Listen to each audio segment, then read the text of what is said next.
Hello dear students, I would like to welcome you all on the online platform of Maratha Vidya Prasarak Samaj, KRT Arts, BH Commerce and AIM Science, that is KTHM College, Nashik.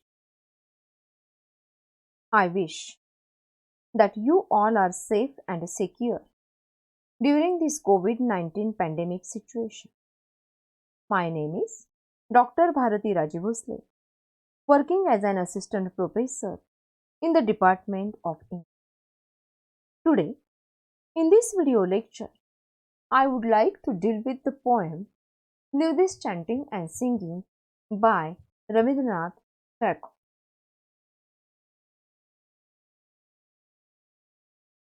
Leave This Chanting and Singing by Rabindranath Tagore. First of all, I would like to talk about the poet Rabindranath. We know that Rabindranath Tagore, he belongs to pre-independence India. He was born in 1861 and died in 1941. He was one of the most important writers of India. He was a poet, playwright, novelist, and a writer of a short fiction, a skilled painter, a musician, an educationist, and a reformer. Also, we know, students, that this poet, he is also known by the sobriquet Gurudev. Also, we are aware of the fact that Rabindranath Tagore is the first Indian who won the prestigious Nobel Prize for Literature in 1913 for his collection of poetry Gitanjali. Tagore was introduced to the Western world by the poet W.B. Yeats.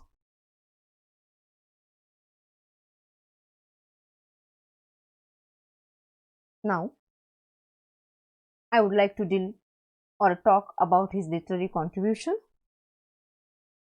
He contributed a lot in the world of poetry.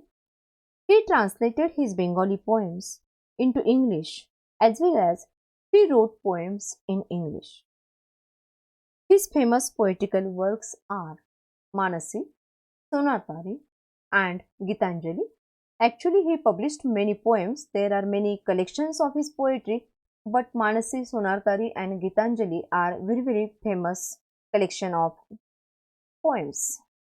So also, he has written many novels and novellas. Chaturanga, Sheshar Kobita, Tar Ode, Ghare Bere, Gora, Yoga Yog are some of well-known works. So also, this writer, he has written plays Dakghar or The Post Office, which was published in 1912. After that, Gitanjali. Students, you might have known about this collection of poetry.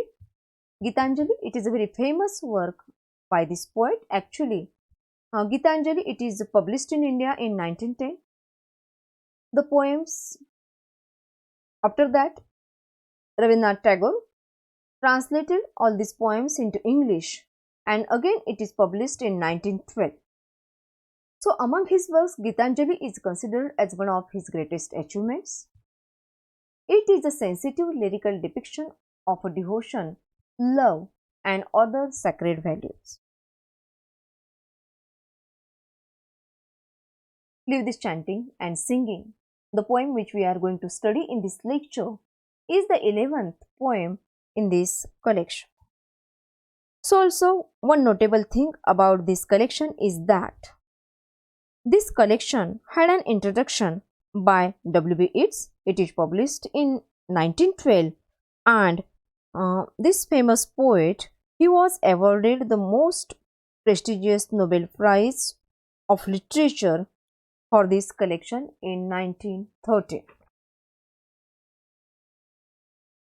Now, we are going to talk about the central idea of the poem. The title of the poem is Leave This Chanting and Singing. So definitely we know or we can guess that the poem, it is nothing but an attack on the ways of worshipping God. The poet, he does not like the typical ways the people used to follow. So, according to Rabindranath Tagore, the God is not in the temple, but he is with them who works hard in sun and shore.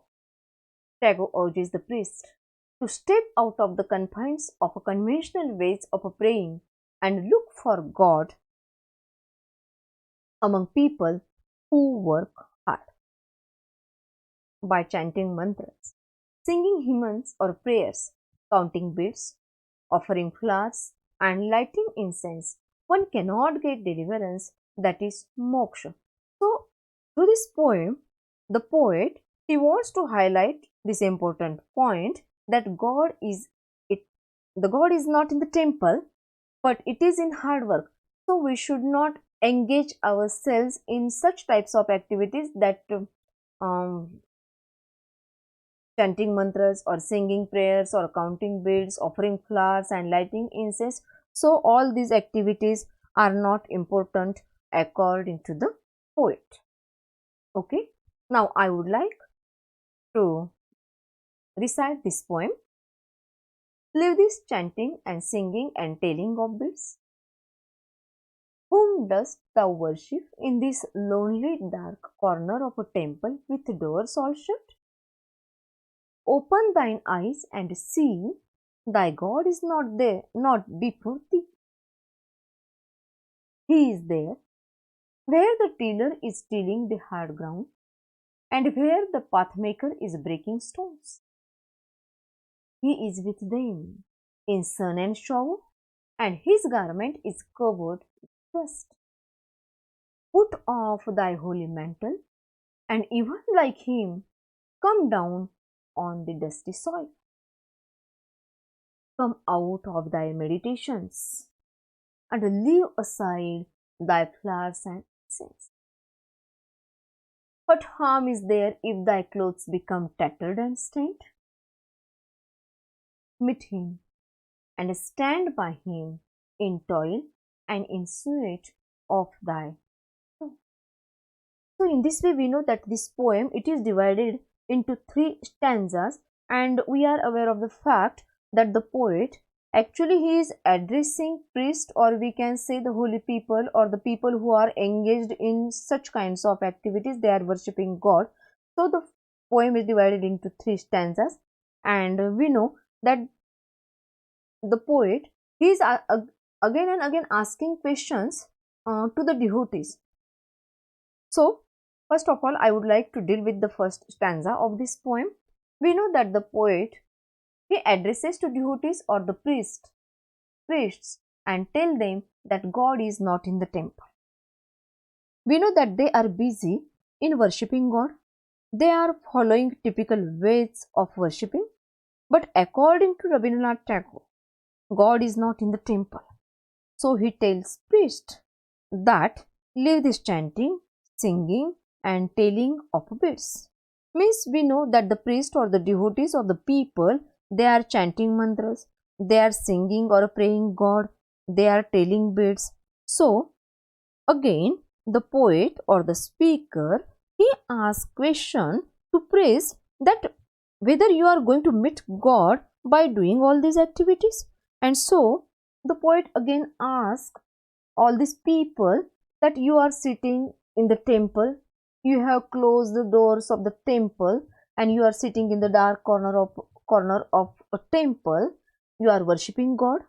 But what should you do? You should open your eyes and see whether your God is there. So in short, we know that the poet he wants to highlight one point, that you are spending a lot of time in the temple, you are praying and you are chanting and you are doing typical things by sitting in the temple, but definitely your God is not there. So from the first stanza, the poet wants to highlight one point, that you should not engage yourselves in such kind of activities, or you should not follow the ways of worshipping God in this way. So also he wants to make aware that you will not meet God by sitting in dark corner of the temple and reciting mantras and poems. So the poet warns the devotees that you should open your eyes and you should know that God is not in the temple. Now I would like to go towards the second stanza of the poem. We know in the second stanza the poet is focusing on the importance of hard work. Now let's see what he is saying about this. Actually, second stanza it focuses on his philosophy. Tagore glorified hard work. He has given importance to it. The God is there with hardworking people, that is farmers, path makers. God is with them. So the poet says, He is there where the tiller is tilling the hard ground and where the path maker is breaking stones.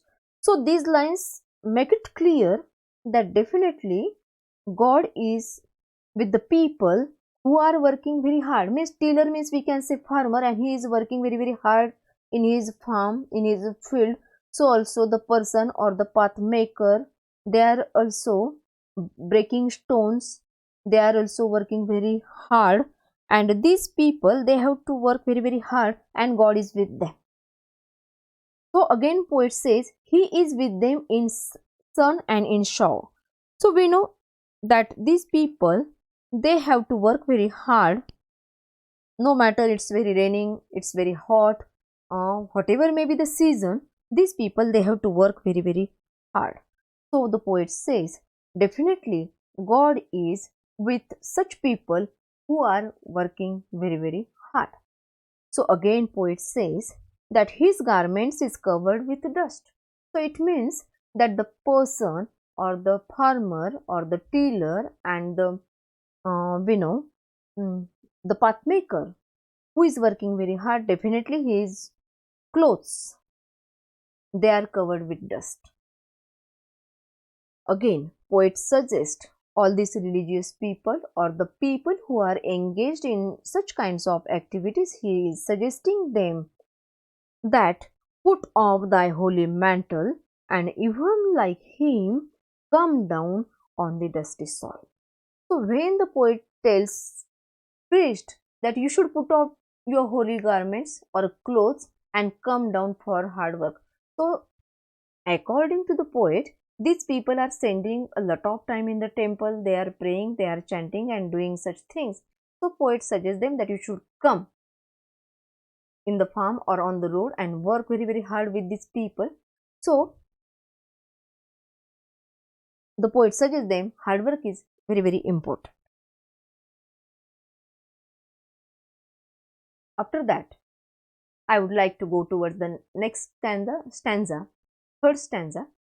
We know that the poet has given priority to hard work and not the meditations.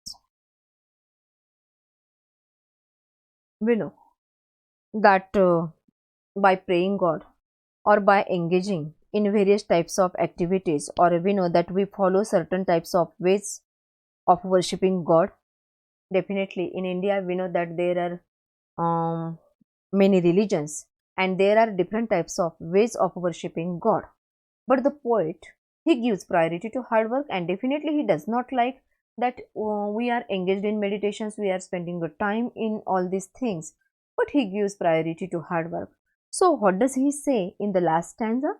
The poet says in the last stanza to the priest, come out of thy meditations and leave aside thy flowers and incense. So it is very clear that poet is directly telling all these people or the priest that you should leave meditations, you should leave aside your flowers and flowers or incense, means the things which you are used to for worshipping God. And again he asked them one question, what harm is there if thy clothes become tattered and stained? Actually we know that people are engaged in meditations. Actually by engaging ourselves in meditation, definitely we want to get rid of our stress, tensions and so on. So also in many religions we know that people strongly believe in the concept of deliverance, or we can say moksha, or we can say salvation. So, after death, we know that the soul goes to heaven or gets moksha and so on. People believe in such things.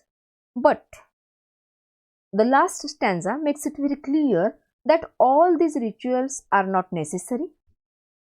If you want to meet God, or we can say that deliverance or moksha will not get by only meditations. So the poet again and again urging all the priests or all the people that you should leave aside all these things. Rituals are not very important. And again poet says them that there is nothing or there is no harm in working hard. So he suggests them that whatever you are going to offer God, that is, we know that when we go into the temple, we also carry many things with us. We carry incense, we carry flowers and so on. So these things are definitely not necessary, and the poet is also suggesting us that all these offering definitely they are not going to make God happy. But when we want to meet God, the God is not in such things. So what we should do, the poet is suggesting us that what harm is there if thy clothes become tattered and stained? Meet him and stand by him in toil and in sweat of thy brow. So it is very crystal clear that he is again and again asking us to join the people or to work hard like a farmer and or a tiller, or we can say path maker, because these people definitely they are engaged in their hard work. They are doing the service of humanity, we know. No matter they are working very hard to fulfill their basic needs, but whatever the things, whatever the work they are doing, definitely it's a kind of service of humanity, and definitely it is the service of God in this manner. So we should get ready for our duty and and work hard and should not spend time in rituals. So in this way we know that from the poet Rabindranath Tagore in this poem Leave This Chanting and Singing very clearly suggests us that we should keep aside all the rituals and we should engage ourselves in hard work. So in this way we have discussed this poem Leave This Chanting and Singing by Rabindranath Tagore. Okay, thank you students, and we will meet again in the next video lecture for the next poem. Thank you.